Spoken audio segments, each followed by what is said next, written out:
Well, today is the last day of Gay Pride Month, and nearly 2 million people, including a group from right here in Tampa, are in New York City for the World Pride Parade. This also marks the 50th anniversary of the Stonewall riots. And all new at 6 o'clock tonight, ABC Action News reporter J.J. Burton speaking to a local transgender woman who was in the Stonewall bar when those riots broke out. But what I'm seeing here today in New York, great news. It's perfect. It's wonderful. Millions, gay, straight, young, old, and even children, in a sea of colors with happy faces celebrating the LGBTQ community. We weren't allowed to do anything like this. You go to jail. Today, 73-year-old Erica Junga is a transgender woman living in Tampa. 50 years ago, she was a man dressing in drag in New York City. It was terrible in New York.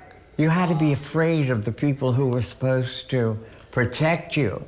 Erica was in the Stonewall Inn on June 28, 1969, during a police raid, and as riots erupted. She was just 20, drinking with a friend.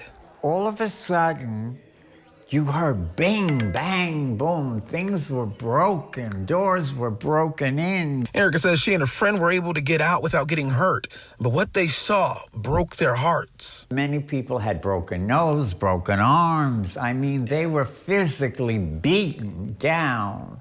Though the riots were awful, Erica is thankful for their impact. Because people stood up for their own rights. And now members of the LGBTQ community have the right to marry, have families, and hold parades like in New York or last week's St. Petersburg parade. It makes me feel happy. In Tampa, and J.J. Burton, ABC Action News.